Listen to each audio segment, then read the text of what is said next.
Biology का पहला chapter life processes. इसमें हम देखेंगे न्यूट्रिशन, कुछ लाइफ प्रोसेसेस और लाइफ प्रोसेसेस क्या होती हैं, न्यूट्रिशन क्या होता है, एनर्जी का कहाँ यूज़ होता है, वगैरह वगैरह। जितने भी लिविंग बींग्स हैं उनको हम बायोलॉजी के लैंग्वेज में ऑर्गेनिज्म कहते हैं, और उनके द्वारा की गई जितनी भी एक्टिविटीज़ हैं उन्हें लाइफ प्रोसेसेस कहते हैं, बेसिक एक्टिविटीज़। तो बेसिकली लाइफ प्रोसेसेस क्या हैं? The all activities, all processes organism do for their living survival, for their survival or to maintain body function is called life process या और called life processes।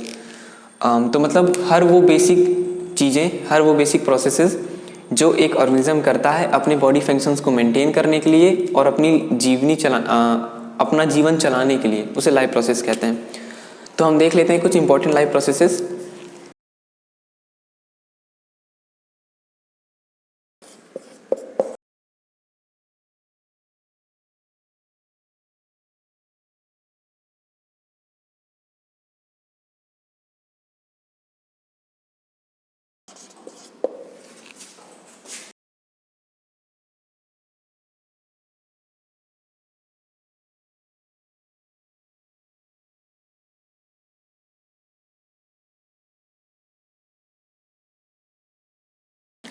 तो ये कुछ important life processes हैं, जैसे कि मॉलिक्यूलर ऑर्गेनाइजेशन, यहाँ पे सेलुलर ऑर्गेनाइजेशन भी होता है, metabolism, respiration, excretion, growth and repair, control and coordination, irritability and reproduction. इन सबको बारी बारी से देख लेते हैं।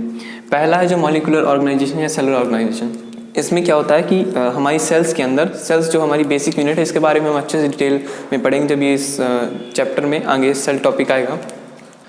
अब मॉलिक्यूलर ऑर्गेनाइजेशन जैसे क्या होता है, कैटाबॉलिक प्रोसेस क्या होता है? कैटाबॉलिक प्रोसेस मीन्स होता है ब्रेकिंग अप, मतलब जितनी भी हमारी बॉडीज़ में ब्रेकिंग वाली प्रोसेस हो रही हैं, जैसे कि जो ग्लूकोज है जब हमारी बॉडी में बन जाता है तो वो फिर एनर्जी में टूटता है, तो उसे कैटाबॉलिक प्रोसेस कहेंगे। एनाबॉलिक या फिर ग्लूकोज का फॉर्मेशन, जैसे कि प्लांट्स के अंदर एनाबॉलिक में एनाबॉलिक प्रोसेस होती है, ग्लूकोज बनता है वहाँ पे in the presence of sunlight, photosynthesis के टाइम पे, तो वो एनाबॉलिक प्रोसेस हो गई।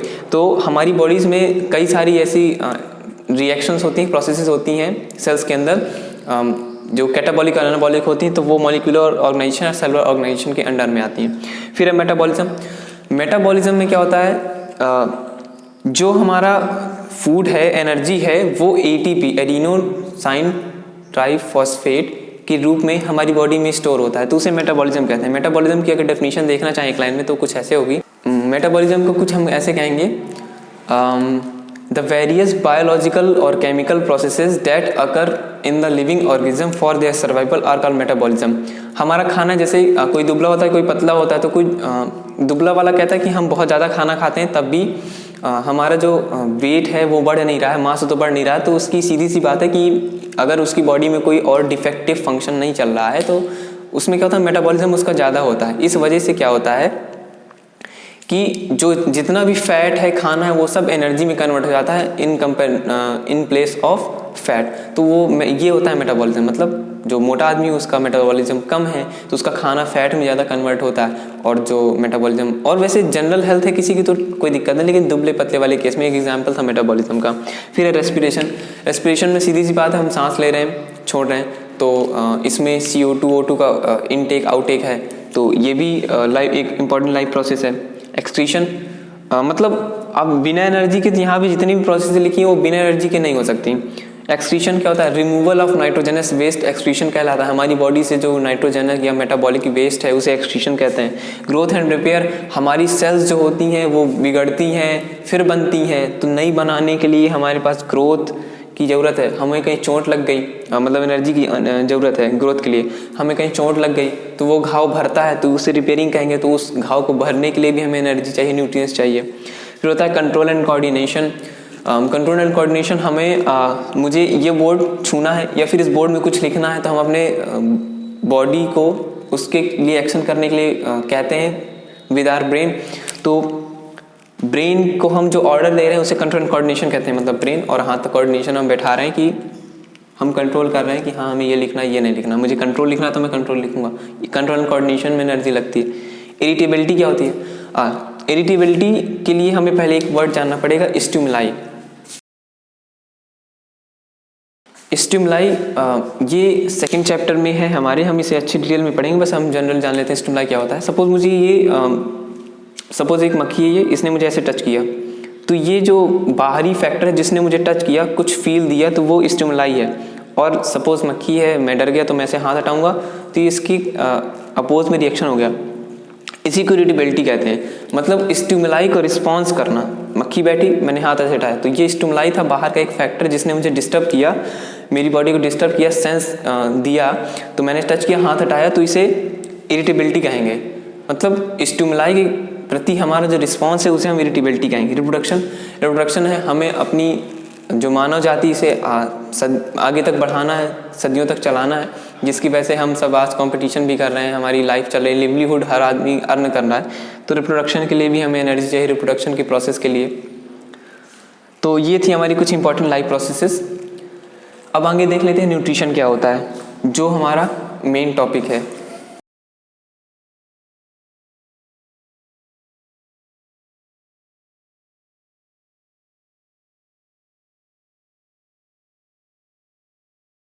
न्यूट्रिशन, अगर हम सीधे एक लाइन में इसको बिल्कुल शॉर्ट डेफिनेशन में देखें तो वो कुछ ऐसी होगी।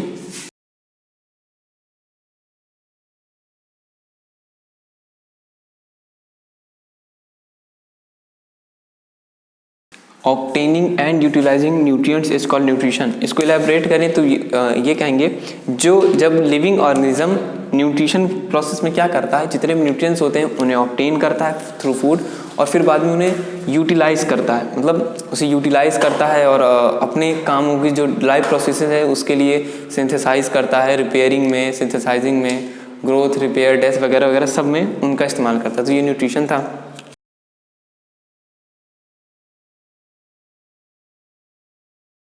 Importance of food. अब फूड नहीं होगा तो न्यूट्रिशन नहीं होगा, फूड नहीं होगा तो न्यूट्रिएंट्स नहीं होंगे, न्यूट्रिएंट्स नहीं होंगे तो न्यूट्रिशन नहीं होगा, न्यूट्रिशन नहीं होगी तो हमारी कोई लाइफ प्रोसेस नहीं होगी, लाइफ प्रोसेस नहीं होगा तो लिविंग ऑर्गेनिजम्स नहीं होंगे। सो सबसे मेन चीज़ तो हमारी फूड यही है, लिवलीहुड के लिए, हमारी जीवन चलाने के लिए आवश्यक है। तो पहला तो हमारा यही था, as a source of energy, लिख देता हूँ मैं, as a source of energy हमें पता चल गया हमारी डेली लाइफ प्रोसेसेस में ये ज़रूरी होता है। दूसरा पॉइंट, रेगुलेटिव फंक्शंस के लिए। रेगुलेटिव फंक्शन, अब रेगुलेटिव फंक्शंस में क्या होता है? रेगुलेटिव फंक्शंस में आता है जैसे जो हमारी बॉडी में जितने इंजाइम्स निकलते हैं, विटामिन्स निकलते हैं, तो वो भी फूड के थ्रू ही निकलते हैं। और इंजाइम्स जो हमारी बॉडी में सक्रिय हैं कि डर के टाइम पे हमारे लिए हमारे अंदर एड्रेनलिन निकलता है वगैरह वगैरह, तो ये जो जितने भी एंजाइम्स निकल रहे हैं, हार्मोन्स निकल रहे हैं, तो ये सब रेगुलेटिव फंक्शंस के अंदर आता है। वो भी फूड नहीं होगा तो वो भी नहीं होंगे। फिर हमारे पास तीसरा टॉपिक आता है, तीसरा पॉइंट, फॉर्मेटिव फंक्शंस।